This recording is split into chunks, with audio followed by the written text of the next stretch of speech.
quien tenía su, cada quien tenía su, no me deja poner aquí la flechita cuando estoy en modo presentación.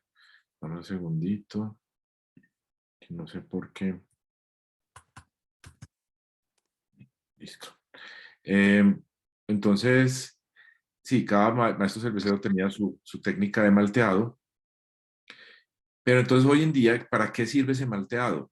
Es una forma de generar granos, ¿sí? Que tengan diferentes cualidades de tostión, de caramelización, ahorita vamos a hablar de eso, ¿cierto? Y de que entreguen mucho más fácil los azúcares, entonces hay que cocinarlos mucho menos tiempo. Y el proceso de malteado se puede hacer en lotes muy grandes, de modo que ya tenga mi malta malteada, perdón, mi cebada malteada para varios lotes de producción. Eh, Después del malteado pasa el molino, que lo vemos ahí. Hay que romper estos granos, no pulverizar. Es muy distinto el proceso del pan, porque la idea no es pulverizarlo, sino romperlo lo suficiente para que cuando lo mezclemos con agua, empiece a soltar esa infusión. O sea, es una especie de infusión a la hora de la verdad. Sueltan los azúcares y sueltan los sabores de la cebada. ¿Qué otros granos? Ahorita vemos, hay muchos otros granos que se pueden utilizar también en la elaboración pues, de una bebida alcohólica. Entonces, se muele, se pasa a la olla de maceración donde vamos a subir la temperatura y ahorita vamos a ver por qué es importante el proceso de maceración o mashing, así lo van a encontrar en inglés. De ahí se pasa al lauter, que es una forma de reposo. Lauter viene de la palabra alemana läutern, que es como aclaramiento, es dejar que las partículas de alto peso molecular se asienten y se peguen de las cáscaras, que no son las que queremos en la cerveza. Si hago un buen Loiter, también voy a tener buen aclaramiento de la cerveza. Posteriormente se pasa a otra olla donde uno lo pone a hervir y ahí es donde uno le agrega el lúpulo, ¿sí? Y de ahí toca enfriarlo rápido en ese intercambiador de placas que ven ahí y en últimas entra el fermentador. Ese es más o menos el resumen de la maceración hasta que entra el fermentador. Vamos a seguir por acá. Bueno, aquí están pues las otras imágenes, el fermentador. Del fermentador se puede pasar a un tanque secundario que se llama Bright Tank, que es un tanque de brillo. De ahí podemos filtrar o no. En la macroindustria sí se utiliza filtración porque es una forma de esterilizar sin pasteurizar la cerveza. Podemos utilizar filtros de 0.65 micras, que eso saca todas las bacterias, las levaduras obviamente que son mucho más grandes. Y de ahí se pasa a embotellar. Un sistema automatizado o no, pues dependiendo de la escala que uno tenga. Aquí vemos los granos. La cebada es el más importante porque la cebada tiene, digamos que muchas propiedades que permiten que los almidones se conviertan en azúcar sin necesidad de añadirle nada más. El trigo también tiene mucho azúcar, pero el trigo no tiene la famosa amilasa, que ahorita la vamos a ver. La amilasa es la que rompe las cadenas de almidones, por eso se llama amilasa. Nosotros como seres humanos la tenemos en la saliva, ¿sí? Entonces, cuando ustedes cogen un poco de trigo y lo empiezan a masticar un ratico, al rato es que se pone dulce, no inmediatamente, pero es porque la amilasa de la saliva de uno está rompiendo esas cadenas de almidón del trigo para convertirlo en azúcares. El centeno también se puede utilizar, ahora está de moda el pan de centeno. Obvio que no puede ser un producto 100% de centeno por la misma razón. El centeno no tiene tanta azúcar, lo que le da es un sabor muy particular y se supone que es un poco más saludable, aunque no es más saludable que la cebada o el trigo, pues, pero da un sabor pues muy, muy interesante. La avena, usted puede maltear la avena, igual que el sorgo. El sorgo es original de África, pero en Colombia también se siembra mucho sorgo como fuente de proteína animal para los animales. Por ejemplo, también se puede utilizar el sorgo para muchas otras cosas. No hemos hablado tampoco, a mí me faltó, lo que pasa es que ese no se maltea, el maíz no se puede maltear, el arroz no se ha malteado, pues sí se puede, pero no existe comercialmente. Pero podemos usar maíz, arroz, podemos utilizar el sagú, que se da mucho en Cundinamarca, por ejemplo. El sagú es una especie de proteína con azúcares parecido al almidón de yuca, pero el sagú sí se hace en polvo, pues la harina de la yuca sí hay que procesarla más. Y por último podemos usar miel o el agave, que es pues de la penca misma, ¿cierto? Cualquier producto que tenga azúcar o almidones, pues, obviamente aquí no estamos hablando de las frutas, pero porque estamos hablando de granos, pero la fruta también, obvio. Pero digamos que de granos y la miel, pues como un producto especial, pues aparte de eso y el agave. Este es el proceso de malteado, ¿sí? Ahí van, a medida que pasan los días, se va formando la raíz y cuando esta raíz tiene aproximadamente entre 2 a 4 centímetros, más o menos, es menos de 2 pulgadas realmente, ahí se frena el proceso. ¿Cómo se frena? Secando los granos, o sea, lo seca, le quita la humedad, porque la humedad es la que ayuda a que esto se produzca. Le quitamos la humedad y a partir de ahí ya podemos hacer un proceso subsecuente que es tostar. Entonces tenemos como grupos, como grupos grandes de maltas, ¿sí? Son estos 4 estilos. Tenemos maltas base, maltas kiln malt, o sea, eso es o sea, es una especie de tostión muy leve, porque ya las maltas tostadas son las negras, y las maltas cristal o malta caramelo. Cristal y caramelo es lo mismo, ¿sí? Solo que unas marcas venden cristal, otros venden caramelo. ¿Qué es lo que hace? Bueno, después de hacer el proceso de malteado, permiten que el azúcar salga un poquito a la superficie de los granos y le aplican un tostado específico, de modo que ocurre una reacción de Maillard. La reacción de Maillard, acuérdense, pues para los que de pronto lo han escuchado por ahí, es cuando el azúcar se vuelve un caramelo por la reacción con la temperatura. Si ustedes cogen azúcar blanca y le echan un poquito de agua, hacen un almíbar y lo van revolviendo, revolviendo en sus casas, pueden hacer caramelo súper fácil. Cuando se empieza a convertir ese azúcar, como se vuelve como de color café, ahí tenemos una reacción de Maillard y ese caramelizado. Entonces, estos son los grupos grandes. Tenemos maltas coloradas, que son las kiln malt, que son un tostión, o sea, saben más tostado que caramelo. Tenemos las maltas cristal o caramelo, que le dan un sabor dulce acaramelado a las cervezas. Y las maltas negras. De las maltas tostadas full, hay varios grados. Hay unas que se llaman malta chocolate y hay otras que son Special X, que son ultra tostadas. Eso ya depende del gusto de cada quien para hacer cervezas más astringentes o que el amargor venga específicamente del tostado. Entonces ahí viene ya uno de los factores desde el malteado, ¿sí? Esto es una planta de malteado, por ejemplo, en Alemania, la que ven ahí a la derecha. Entonces desde ahí ya podemos tener un sinfín de variedades y de posibilidades de crear recetas. ¿Qué hay que tener en cuenta cuando uno está haciendo esto? Las maltas base, se llaman maltas base, porque son las que más azúcar por peso tienen. O sea, la concentración más alta de maltosa, que es el azúcar principal de las maltas, se encuentra en las maltas base. Entonces, yo siempre trabajo estas otras maltas especializadas, así se llaman maltas especializadas, las trabajo en proporciones entre 5, 10, 15% máximo, ¿sí? De todo el peso total de la cerveza que estemos haciendo. Ahora, maltas base también hay varios tipos. Tenemos maltas base tipo Pilsner, tipo Viena, tipo Múnich, tipo Pale Ale, que simplemente son técnicas de malteado diferente, entonces te dan unos sabores más dulces, menos dulces. Las maltas Múnich son las que más se utilizan en las cervezas alemanas, seguido de la malta Pilsner. Las maltas Pale Ale, por ejemplo, se utilizan mucho en los estilos norteamericanos, ingleses, belgas.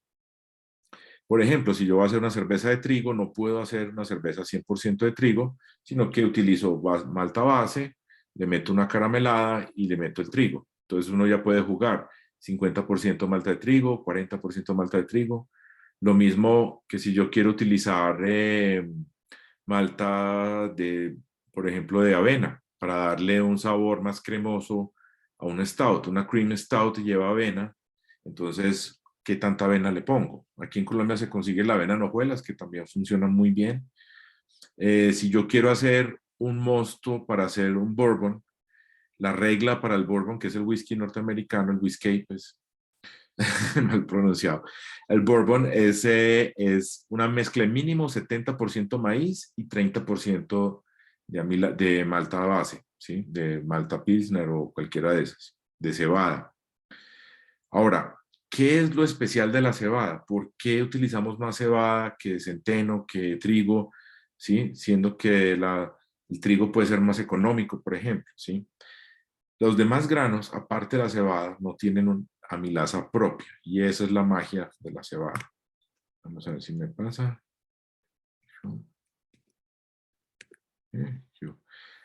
Es esto.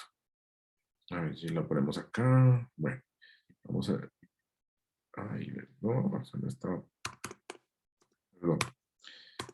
Esa aquí está. Entonces, esa tabla que se ve un poco enredada, quiero que se enfoquen en dos cosas. Tenemos estas famosas glucanasas, las enzimas proteolíticas, o sea, que rompen las cadenas largas de proteína, y sobre todo en estas, las amilasas. Tenemos la alfa y la beta amilasa.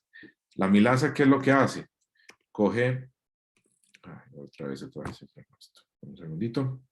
Lo que hace la amilasa es coger las cadenas largas de azúcares, de almidones, o sea, cuando yo tengo muchos azúcares, muchas moléculas de glucosa pegadas una tras otra, como vemos aquí, abajo a la derecha, esas son moléculas de glucosa pegadas una con otra. La amilasa lo que hace es romperla en diferentes puntos, ¿sí? Con la ayuda del agua, ¿sí? Por eso es que necesitamos agua, es una hidrólisis realmente, ¿sí? Entonces, ¿qué pasa? Esa amilasa, como todas las enzimas en la vida, pues en la Tierra, necesitan condiciones de pH, por eso hablamos del pH aquí abajo, y de humedad y de temperatura, ¿sí? Esta amilasa es muy sensible a la temperatura. Y las otras enzimas, la glucanasa, por ejemplo.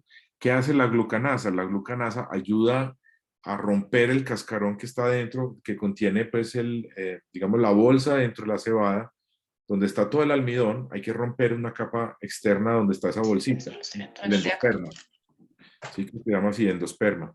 Entonces, la beta-glucanasa lo que hace es romper esos enlaces para que salga más fácil. Con el proceso de malteado, nos ahorramos este paso en el proceso cuando estamos haciendo la cerveza. Podemos arrancar aquí donde dice enzimas proteolíticas, eh, porque también estas enzimas proteolíticas también ayudan a procesar ciertos ácidos. Y esto sí que es cierto cuando hacemos, por ejemplo, cervezas con trigo.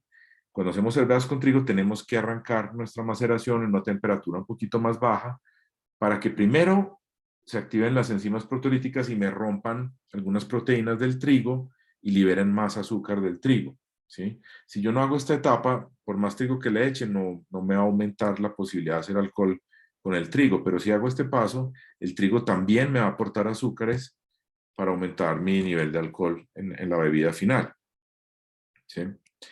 Ahora, ¿por qué es importante este paso? Lo primero es el pH del mosto, o sea, una vez mezclados los granos, ¿sí? Tiene que estar entre 5,2 y 5,5. Es el mejor pH, no es una regla de oro, porque para ciertos estilos podemos empezar en pHs más altos, dependiendo de la levadura que vamos a utilizar. Pero como regla general, la malta que yo le echo al agua, a mi olla, me va a bajar el pH, o sea, la malta tiende a ser más ácida que el agua, ¿sí? Entonces la malta me va a bajar el pH, pero hay que ayudarle un poquito más y la idea es que baje entre 5,2 y 5,5. ¿Cómo terminamos de hacer esos ajustes de pH? Hay varias técnicas. Podemos utilizar ácidos débiles como el ácido cítrico, el ácido fosfórico, ácido láctico, ¿sí? En Alemania, como está prohibido el uso de químicos, digamos, para elaborar la cerveza, lo que hacen en las cervecerías es tener lo que se llama el Sauergut, que con la misma cebada crean su ácido láctico y ese es el que agregan después a las cervezas. Y por eso el sabor de las cervezas alemanas es tan particular, ¿sí? Es por el tipo de ácido que usan. Aquí en Colombia podemos utilizar ácido láctico, por ejemplo. Nosotros en Gila utilizamos una mezcla entre ácido láctico y ácido fosfórico para graduar ese pH. El ácido fosfórico es universal, es súper fácil de usar, no es tan riesgoso de utilizar porque si le cae uno en la mano, pues no te va a hacer el hueco inmediatamente, tienes tiempo de lavarte, ¿sí? Es el que está en la Coca-Cola, ¿sí? Es el que se usa para acidular la Coca-Cola, por ejemplo. Es, digamos, muy inocuo en el momento de utilizar y muy bueno para regular pHs. Entonces, regla número 1, pH 5,2, 5,5. Es un rango más o menos donde todas estas amilasas y las enzimas proteolíticas y todas se juntan, pues es como el promedio de donde todos funcionan muy bien. ¿Listo?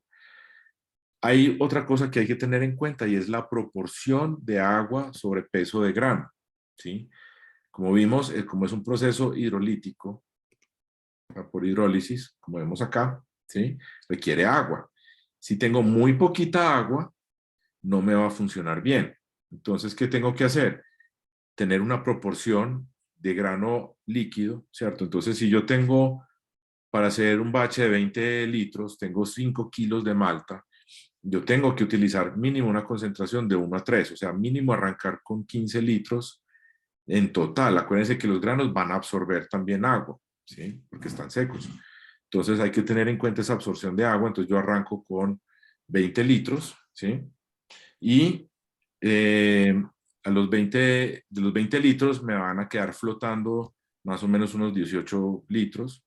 Y ahí tengo una relación de 1 a 3, 1 a 4, que es muy buena. La ideal es 1 a 5. Entonces ya depende de la olla y de la capacidad que tengamos ahí para eso. Pero digamos que mínimo, mínimo 1 a 3. O sea, por cada kilo de malta tengo que tener 3 litros de agua. Esa es la proporción de agua grano ideal para que estas enzimas funcionen mejor. Por último, la temperatura. Desafortunadamente encontré solo esta, que es la de Fahrenheit, pero ahorita cuando hablemos de los pasos vamos a ver una en Celsius. Eh, Cada enzima, como habíamos dicho, se activa en ciertas cosas. Entonces, ¿cuál es la diferencia entre la beta amilasa y la alfa amilasa? Vamos a ver acá. La beta amilasa corta moléculas más pequeñas. La alfa amilasa corta moléculas más grandes. ¿Qué significa esto? Que si yo mantengo mi temperatura entre 63 grados y, como vemos aquí en esta, ¿sí? Más o menos estos son 63 grados, aquí en 130, hasta aproximadamente 65, 66 grados, ¿sí? Va a funcionar principalmente la beta-amilasa. ¿Y ella qué me va a hacer? Me va a cortar moléculas pequeñas de ese almidón, moléculas de maltosa, que son dos glucosas juntas, ¿sí? Si se acuerdan de ayer, la levadura prefiere primero, antes de comerse las de cadenas grandes, prefiere comerse las pequeñas, las maltosas. Ese es el orden de consumo, ¿sí? Para convertirlo en alcohol. Entonces yo quiero una cerveza más alcohólica, o sea, que todo el azúcar que tenga ahí se convierta más en etanol y no tanto en cuerpo y en dulzor. Entonces yo me voy a quedar más tiempo ahí entre los 63 y los 68 grados. Si yo quiero añadirle algo de cuerpo a la cerveza y que no se me precipiten estos almidones de cadenas largas, entonces también lo sigo subiendo la temperatura y la llevo hasta 72 grados más o menos, entre 70 y 72 grados, donde me va a funcionar la alfa-amilasa y la alfa-amilasa me va a romperlo en maltotriosa, maltohexosa. Algunas de esas se van a consumir en alcohol, pero muchas de esas van a quedar en la cerveza para dar un sabor un poco más dulzón y para darle un poco más de cuerpo a la cerveza.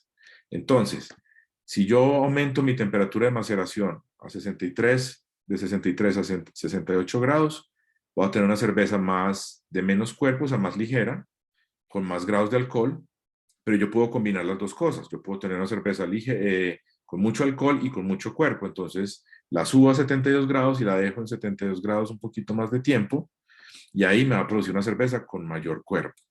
Listo. A ver, esto es una cosa que se enreda mucho, pero uno va y mira las tablas en internet, ahí vuelve y las encuentra, ¿sí?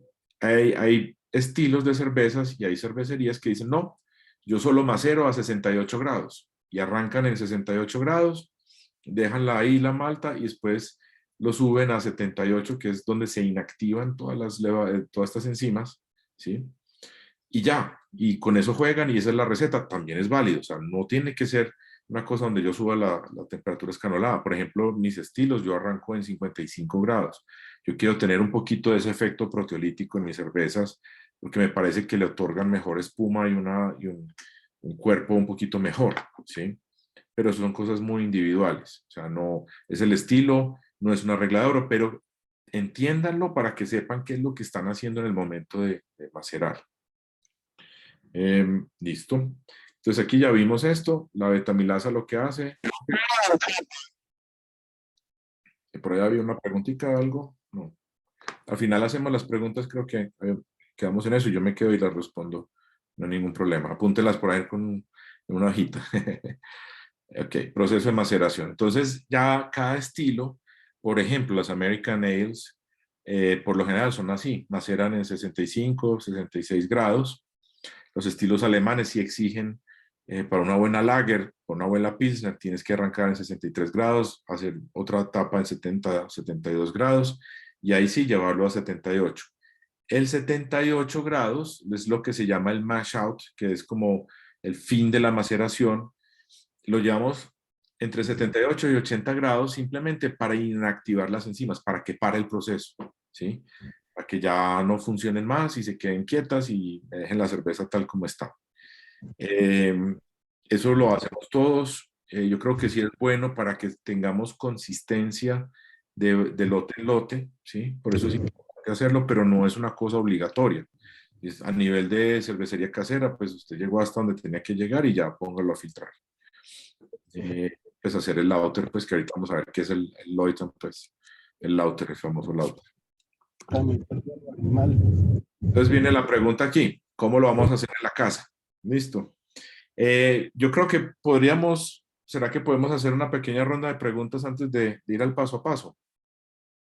Lo que pasa es que creo que a personas se les activa sin querer el micrófono. Ah, no, entonces no, listo. Entonces hagamos, terminemos y al final hacemos todas las, Vale, ¿cierto? sí, señor. Eh, Escriban las preguntas por el chat, me parece mejor, listo. Bueno, entonces, ¿cómo le hacemos? Después de toda esta teoría, ayer vimos fermentación, hoy vimos maceración. Facilito. Paso uno. Siempre todo el proceso de cuánta azúcar yo pueda extraer de mis granos empieza en la molienda. Podemos utilizar ahí, se ve el molino tipo Corona, así se llama, es un tipo Corona, es el que se consigue en el supermercado, en todas las tiendas de barrio.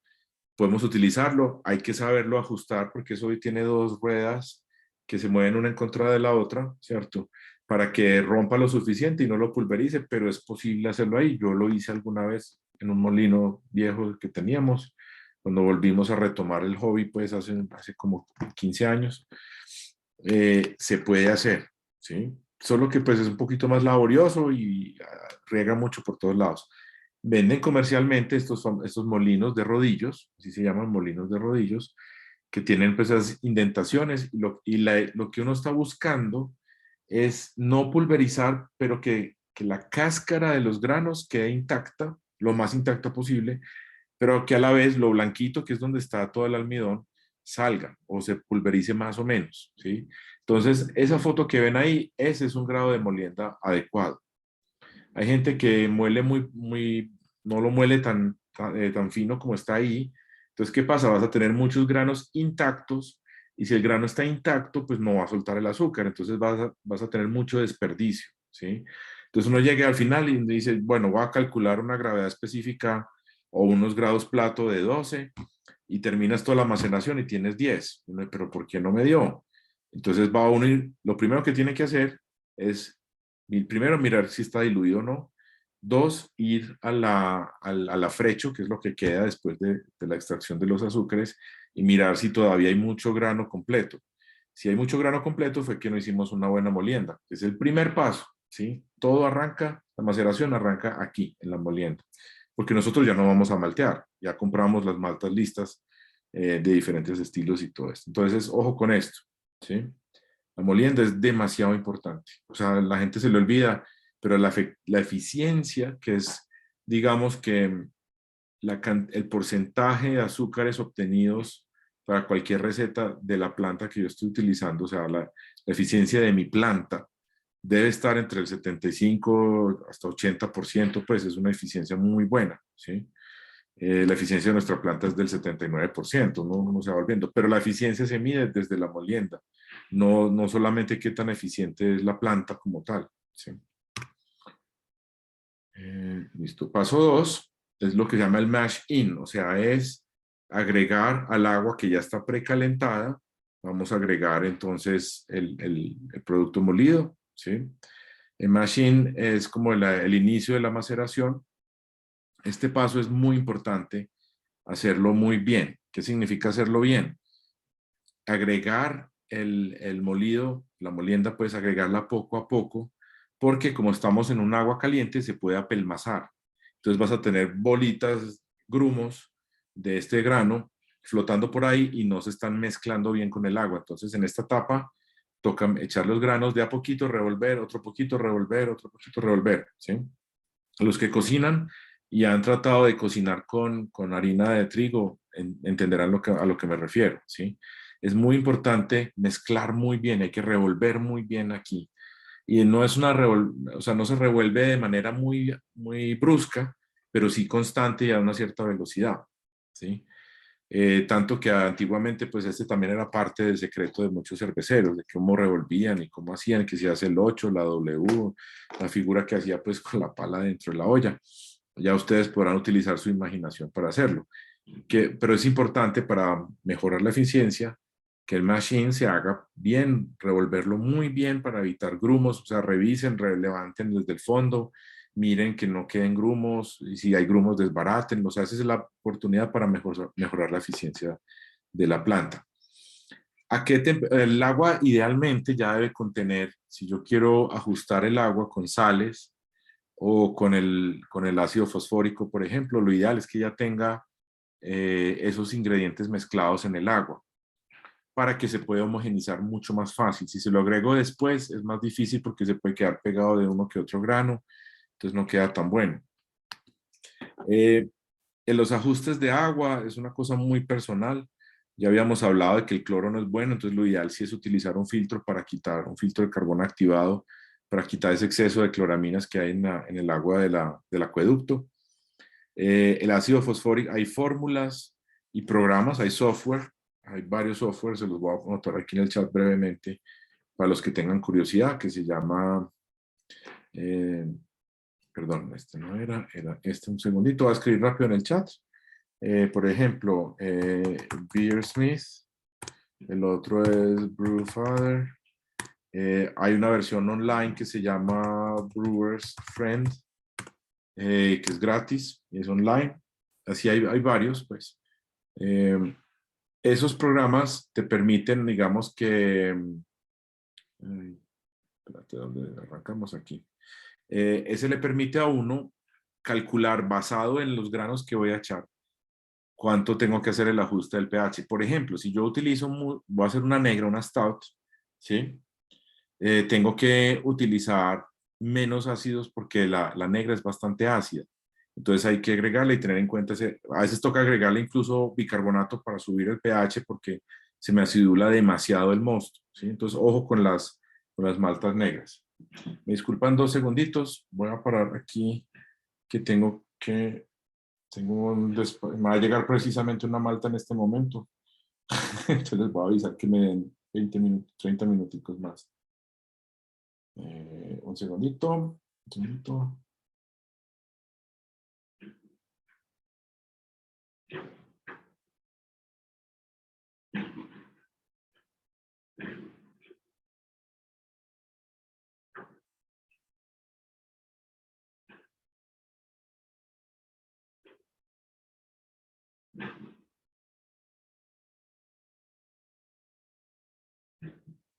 Listo, para avisarle que si estoy aquí en la planta, si quieren venir. Listo, seguimos. Entonces, paso 2, mashing. Ojo pues, ese es el momento para hacer correcciones, para tener el pH listo. Entonces, métanse a Brewer's Friend, por ejemplo, le dice cuánta agua va a usar, cuántos granos va a usar, qué tipo de granos, y él te permite calcular los ajustes del pH y si quieres agregarle magnesio, también le permite uno hacer todo eso. La maceración, aquí la vemos pues a gran escala, ya con un sistema de agitación automático, pero eso le toca a uno a pala en la olla de la casa. Se pueden hacer en ollas de aluminio, en lo que quieran, con tal de que podamos ir calentando la temperatura. Obvio que si estamos en una estufa, pues toca prenderla y apagarla y estar jugando y quedarse ahí pegado. Entonces, estos son las temperaturas más clásicas. Por ejemplo, el mash-in la metida de los granos, arrancamos en 48, 50 grados y de ahí lo subimos a 63 grados. Ya dependiendo de qué tan alcohólica la quiero o no, la dejo una hora, media hora, dependiendo de la fórmula. Yo creo que para los que están empezando, búsquense una fórmula en internet, en cualquiera de esos programas, y hagan una copia de esa para que vayan entendiendo el proceso. Entonces, el tiempo en cada temperatura lo va a dictar el estilo de cerveza o como quieran, o sea, es completamente personalizado. Por eso es que hay tanta variabilidad en esto, ¿sí? Y hasta llegar escalonadamente hasta los 80 grados. Lo importante es, sean rigurosos con esto en el sentido de anotar todos los pasos que están haciendo, ¿cierto? Entonces, ustedes dicen, ah, sí, me demoré 20 minutos en 50 grados, 30 minutos en 63, para que y cuando prueben el producto final digan, está muy suave de alcohol, entonces aumentémosle el tiempo en 63 grados, ¿sí? Para que sepan, pues ya un protocolo bien, bien hechecito de eso, para que siempre puedan hacer los ajustes en el futuro. Entonces, esa es esa parte. Paso 3. Entonces llegamos hasta los 80 grados, ese es el mash out, ahí se inactivan las enzimas, y seguimos con ese es el mash out, ¿cierto? Eh, es importante dejarlo ahí mínimo 10 minutos, que es lo que se demora el tiempo de inactivación de las enzimas. Por ejemplo, esta es otra técnica que se llama brew in a bag, o sea, hacer cerveza en una bolsa, que son bolsas de nylon como las que se utilizan en las queserías. Dejan pasar el líquido, pero no dejan pasar los granos, mejora un poquito la turbidez del producto final, ¿cierto? Eso también las consiguen ya aquí en Colombia. Eso es muy recomendado para el que está arrancando pues con las ollas de la casa. Y el otro es el lauter, que es aclaramiento, ¿sí? Es una fase donde dejamos todo quieto, dejamos que los granos se asienten, que bajen solitos, ¿sí? Que no se revuelve nada. Estos son unas cuchillas especiales. Este corta esa cama de granos que quedan ahí y se mueve muy, muy despacio. Eso gira muy despacio. Eso es cuando ya estamos hablando de cervecerías pues muy profesionales donde la malta casi que se pulveriza, ¿cierto? Entonces, ahí sí toca hacerle esto porque si la pulverizamos demasiado, el líquido no va a atravesar esa cama de granos, ¿sí? Entonces, lo ideal es tener, como mostramos en la primera foto, ¿cierto? Esta molienda de este grado, por eso es que queremos tener los granos, la cáscara intacta, ¿sí? Al tener la cáscara intacta me permite hacer un mejor lauter, entonces me deja pasar el líquido, pero los grumos y las proteínas demasiado grandes se quedan pegados de la cáscara y es como una especie de filtro natural. Esta etapa es mejor no acelerarla, mínimo media hora o 40 minutos. Déjelo ahí reposar. Si tenemos una bolsa, por ejemplo, simplemente lo dejamos reposar y jalamos la bolsa despacito, ¿cierto? Y la tratamos de subir y después le damos una jugada dentro de la bolsa, pero hay que sostenerla arriba de la olla, ¿sí? Para que el líquido ya quede abajo. La otra técnica es, que hemos visto también, es sacar líquido y echárselo encima, pero suavecito, pues para que no se revuelva esa cama de granos. O sea, yo recirculo el líquido, el macerado, el mosto, ya se llama mosto, yo lo recirculo un par de veces para que se vaya autolimpiando, digámoslo así, ¿sí? Después del lauter, me faltó aquí una partecita.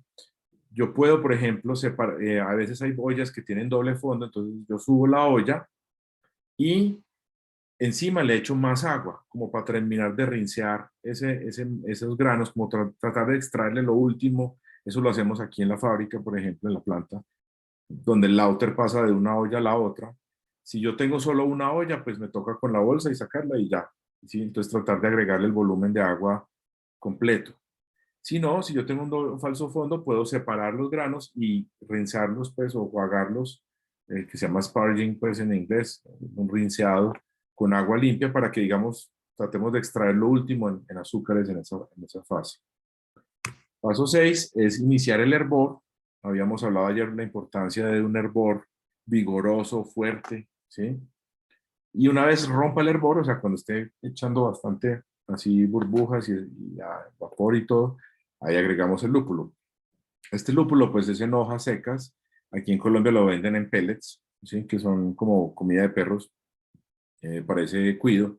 Entonces, pero viene en pellets y conserva muy bien el aroma y el sabor. Entonces ya le adicionamos el lúpulo. El lúpulo se puede adicionar desde el principio del hervor y dejarlo los 60 minutos. O sea, lo ideal es servir 60 minutos. ¿Para qué? Para extraer las moléculas de amargor del lúpulo, ¿sí? Entre más tiempo yo hierva el lúpulo, más amarga me queda la cerveza, y entre más hacia el final del hervor, o sea, yo por ejemplo faltaron 10 minutos para terminar el hervor de una hora, le agrego el lúpulo, entonces ahí me va a dar más aroma. Entre menos lo hierva, más aroma me da. Obvio que hay lúpulos aromáticos, lúpulos para amargar y lúpulos mixtos. Ya empiezan más variabilidad, más variables, más variaciones, etcétera.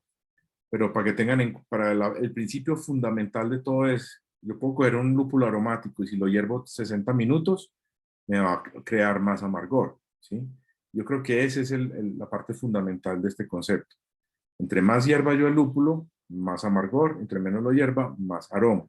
Incluso puede echarlo al final del hervor y apagar la olla y dejarlo ahí quietico, y ya echas el lúpulo ahí, lo dejas 15 minutos en reposo y ya ahí sí lo empieza a enfriar, ¿sí? Que es el enfriamiento. Entonces, una vez terminamos los 60 minutos de hervor, lo ponemos a enfriar. Si no tengo esto que se llama un chiller, ahorita les explico cómo funciona, se puede dejar de un día para otro, pues toca dejarlo bien tapado, bien cubierto y esperar a que se enfríe naturalmente, y después ahí sí llevarlo al fermentador. O utilizamos un chiller como este. Como ven, tienen conexiones para manguera de agua.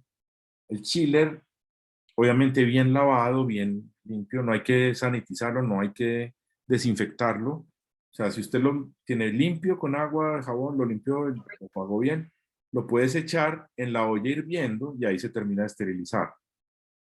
Y cuando ya termina el hervor, simplemente empieza a pasar agua fría, y el agua fría en ese serpentín entra fría y sale hirviendo, y me va enfriando el mosto de una manera mucho más rápida. Entonces, al enfriar rápido el mosto, ocurren dos cosas. Una, evitamos la contaminación de bacterias en el ambiente, ¿sí? Porque lo enfriamos rápido, lo mandamos rápido al fermentador y le echamos rápido la levadura, ¿sí? Pero el otro fin también es lo que se llama un cold crash, un hot break, perdón. O sea, al enfriarlo más rápido también se precipitan las proteínas pesadas, se van hasta el fondo y se limpia mucho más fácil el mosto sin necesidad de agregarle clarificantes. Por eso a nivel casero sí usamos mucho más clarificantes, porque digamos que ese hot break es más difícil lograrlo con un serpentín dentro de la olla, ¿sí? Porque ahí sí es demoradito. En cambio, a nivel de la planta, uno tiene un intercambiador de placas grande y pasa el mosto de un lado a otro y se enfrió en 2 segundos, ¿sí? Se enfría mucho más rápido. O sea, en 20 minutos podemos bajar 300 litros de 94 grados a 20 grados. Esa es la ventaja. Con esto sí se puede demorar aproximadamente una horita, más o menos. Depende de qué tan fría esté el agua que estás utilizando para pasar por dentro del chile, del serpentín. Ya lo ponemos a fermentar. Este, por ejemplo, es un fermentador de 3 galones, ¿sí? Son como 10 litros, un piquito. Y ahí lo que ven arriba es lo que se llama una trampa de aire. Hay un nivel de agua, el gas, el CO2, entra por el centro, empuja la campanita se sube, flota hacia arriba y deja escapar el CO2 hacia afuera, pero vuelve y cae y sella la salida, entonces no entra el oxígeno. O sea, el agua lo que está haciendo es creando una especie de trampa para que el oxígeno no entre y solo salga CO2, ¿sí? Existen así, hay unas en formas de S, hay otra que simplemente es una manguera en un balde con agua, que así lo hacemos en las plantas grandes. Hay muchas formas de hacer este mismo efecto. Lo importante es que salga el CO2 sin presión y que no entre oxígeno, ¿sí? Para poder controlar la fermentación. Una vez terminada la fermentación, ahí mire cómo se va sedimentando restos de malta, levaduras, ¿sí? Y ya de ahí pasamos a embotellar. Obviamente las botellas tienen que estar súper bien sanitizadas. Pasamos este líquido a las botellas. A nivel casero, como no tenemos sistemas de presurización ni de enfriamientos para embotellar con gasificación, lo que se hace es maduración en botella. ¿Qué quiere decir? Pasamos el mosto, no digamos por allá a los 15 días, Y a la botella le agregamos una porción de azúcar, que hay fórmulas para esto. Y ese azúcar, digamos que va a realimentar el poquito de levadura que está en esa botella y va a generar, como vamos a cerrar la botella, va a generar CO2 dentro de la botella y se va a gasificar. Y al cabo de 15 días ya tienes una cerveza gasificada en la casa. ¿Qué pasa con esto? Que si se sube mucho la temperatura donde usted esté guardando estas botellas, se puede potencialmente, o le echó mucho azúcar, potencialmente puede convertirse en una bomba y estallar y volar vidrio para todos lados.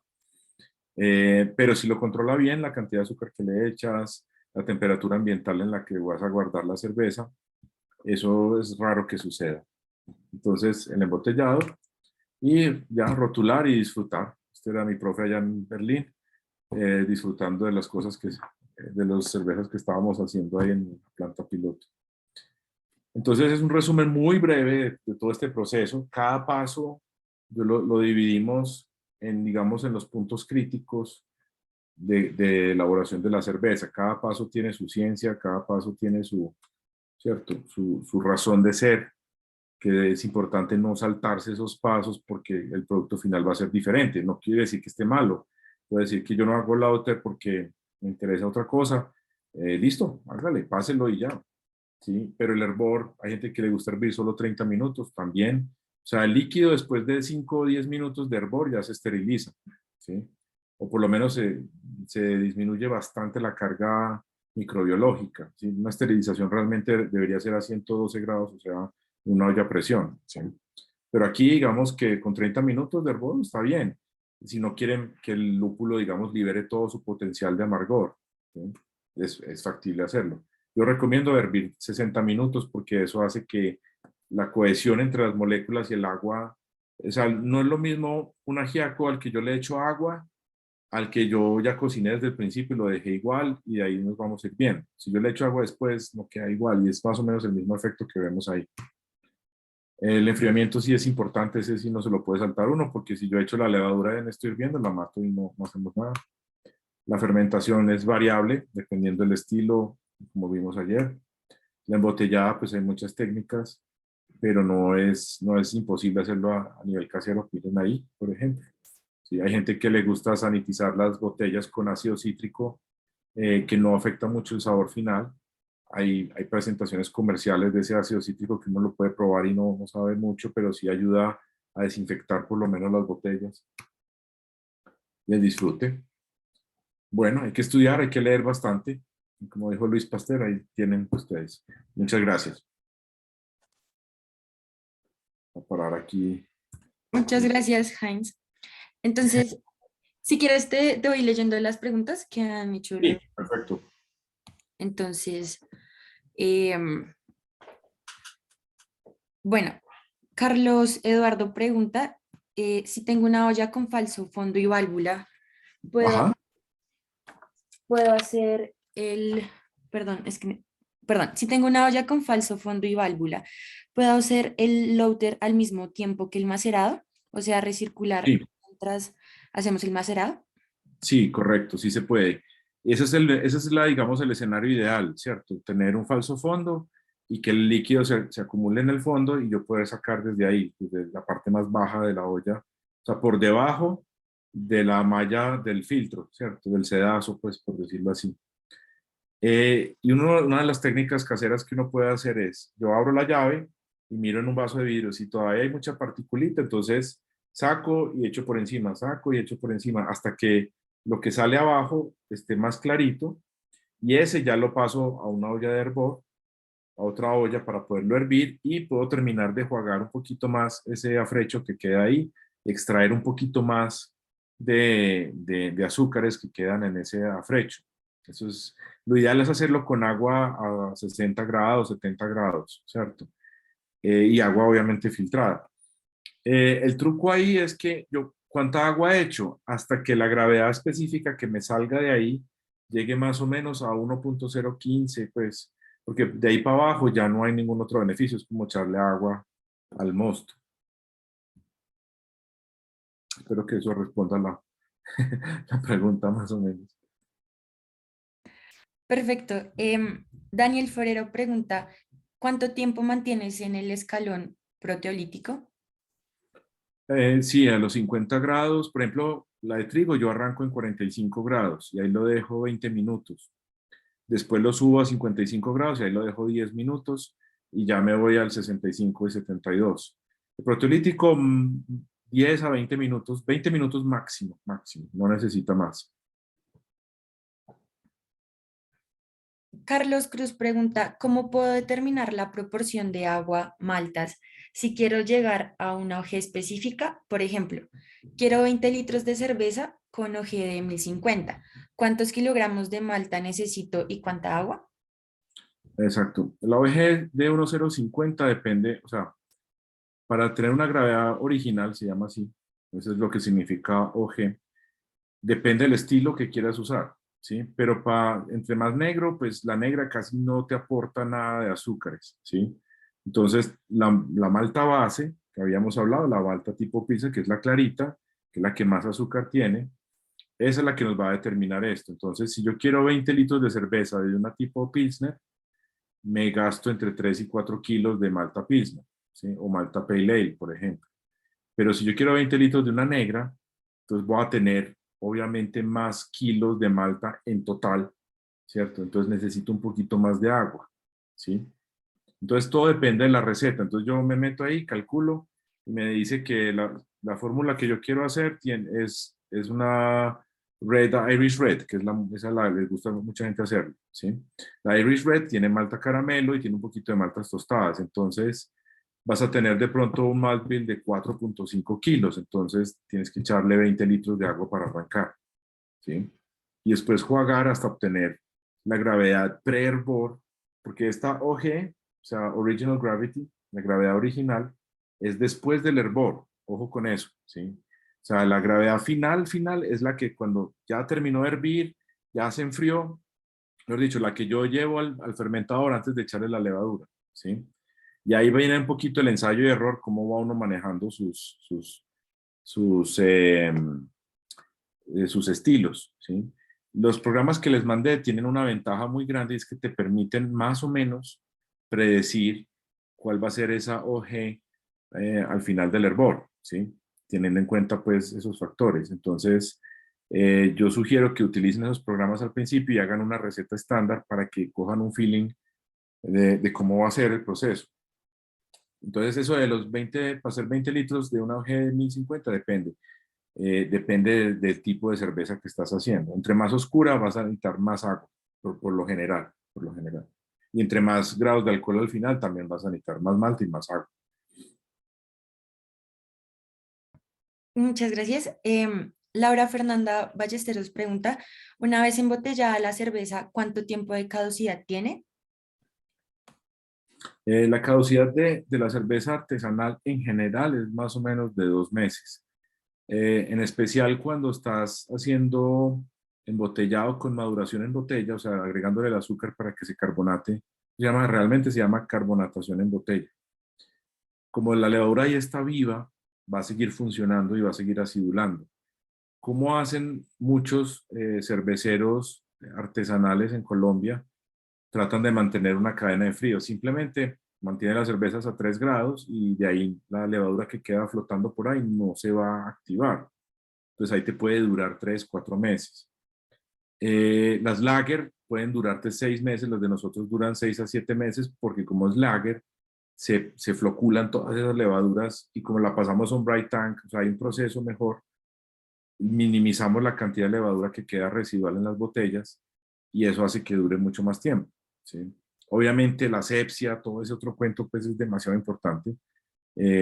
La otra opción es embotellar y pasteurizar. Uno lo puede hacer en la casa sin ningún problema. Y ahí sí te puede durar un año, ¿sí? Pero por lo general, a nivel casero, más de 2 meses ya empieza a saber raro, ya empieza a cambiar el sabor. Ella también nos pregunta, ¿qué conservantes son los más óptimos para prolongar el tiempo de la bebida antes de su caducidad? El mejor conservante es el lúpulo y el grado de alcohol, ¿sí? Por lo general, a nivel casero no utilizamos conservantes de los tradicionales o emulsificantes porque nos pueden dañar la espuma, nos pueden dañar el sabor. Entonces, aparte de un más lúpulo y un grado más alto de alcohol, o ya no se utilizan conservantes habitualmente, ¿sí? Es mejor pasteurizar la botella que utilizar un conservante y de pronto te va mucho mejor así. Juan Pablo Rosso pregunta, ¿qué pasa si no hago mash out al terminar la maceración? Sí, si no haces mash out, simplemente en la fase de aclaramiento del loiter, pues va a seguir produciendo un poquito más de azúcar. eh, no es, o sea, ese mash out es más, no es 100% obligatorio, digámoslo así. Todos lo hacemos por el principio de desactivar las enzimas. Es como cuando uno hace pastas, lo ideal para que mantengan la misma consistencia es mejor ponerles un choque frío para que no se sigan cocinando. Si yo las sirvo calientes a la olla, se siguen cocinando y se vuelven más atudas. Es algo parecido, ¿sí? Es como tratar de frenar el proceso para que, digamos, yo terminé mi maceración, me dio una gravedad específica de 1,048, yo quiero que se me quede ahí, entonces hago el mash out para que pare ahí, ¿sí? Y pueda tener todo un poquito más controlado, es más por eso. Pero si no lo haces, pues tampoco es grave, pues, ¿no? Lo importante es estar midiendo qué está pasando. Jorge Lozano pregunta, ¿el quizás utilizar dióxido de carbono comercial para el momento de sellar las botellas difiere en algo ese tipo de dióxido de carbono generado bioquímicamente? ¿Sabe usted si cambia algo el sabor o algo más en la cerveza? No, el CO2 no cambia el sabor es el mismo CO2 que se produce durante la fermentación. La ventaja de hacer una fermentación natural, que yo no la hago en la botella, pero sí la hago en el tanque presurizado, es que retiene ciertos aromas producidos por la misma fermentación. O sea, no solo el CO2, sino que es los ésteres y todo esto.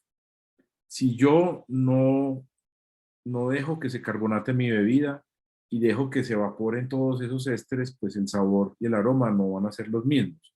Pero no es por el CO2 per se, ¿sí? Que hay que tener en cuenta, si yo utilizo CO2 comercial para gasificar mi cerveza, tienes que ponerle un filtro porque en esos tanques de CO2 entran muchos aceites y contaminantes que se utilizan para lubricar las llaves y todo eso. Entonces hay que ponerle un filtro para evitar que esos aceites y esas cosas entren a tu cerveza y te la contaminen. Eso sí. Felipe Razo pregunta, ¿la espuma que se genera durante el hervido se retira preferiblemente o no es necesario? Eh, yo he visto esa práctica, yo he visto mucha gente que dice, que hay que quitar la espuma durante el hervido, que no sé qué. A mí en Alemania nunca, o sea, yo pregunté eso y me dijo que no era necesario. De hecho, como esas,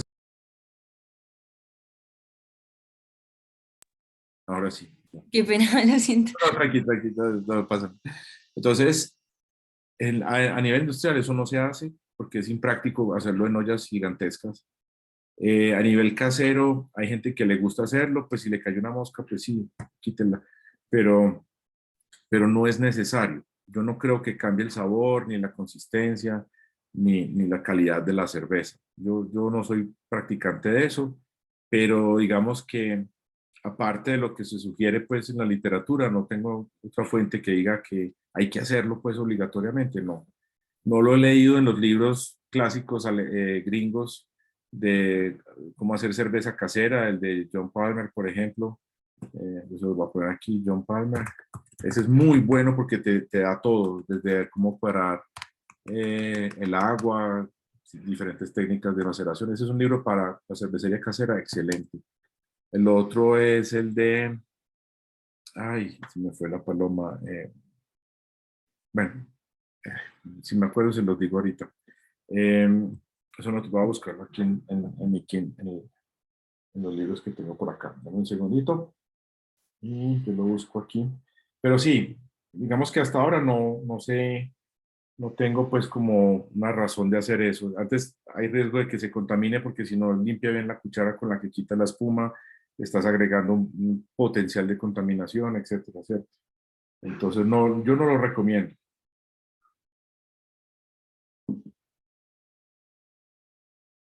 Aquí está el otro libro, el libro de Randy Mosher, eso los encuentran todos en Amazon. Ese Randy Mosher tiene unos libros muy buenos, también se los puedo recomendar. Listo. Cristian Eduardo Herrera pregunta, entonces, ¿la carbonación en botella a qué temperatura es recomendable? Lo ideal, la carbonatación en botella, mantenerla entre 18 y 20 grados. O sea, tiene que ser calientica para que funcione, pero no demasiado caliente. O sea, entre 18 y 20 queda perfecto. Alejandro Mejía dice, ¿en qué parte del macerado debe agregarse el ácido fosfórico para ajustar el pH?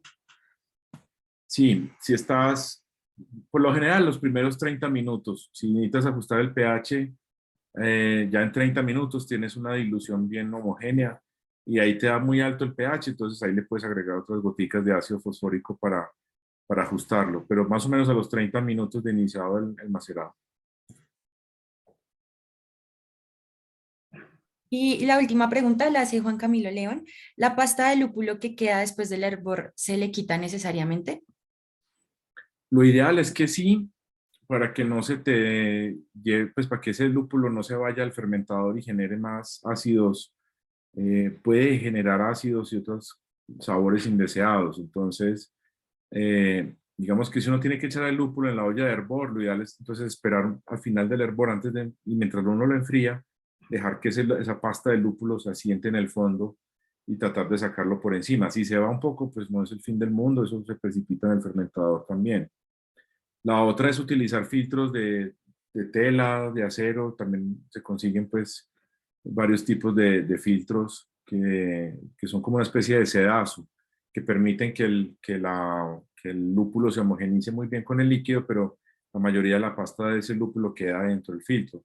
En mi experiencia, sí se pierde un poquito de aroma, entonces hay que compensar con un poquito más de cantidad si uno va a utilizar filtros. Nosotros en la planta no utilizamos filtro, sino que lo echamos directo y al final hacemos lo que se llama un whirlpool, que es hacerle pues como un remolino para que todo ese precipitado se concentre en el centro y se drena es por un ladito.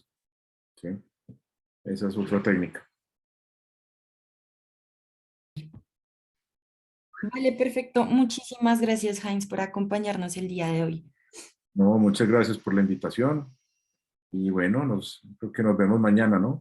A la una, mañana es a la una, ¿no? Sí, señor. Perfecto. Muchísimas gracias a todos por asistir. Les recordamos que estén atentos a las redes sociales para que se enteren de los próximos eventos. Que estén muy bien. Buena tarde. Feliz tarde, gracias.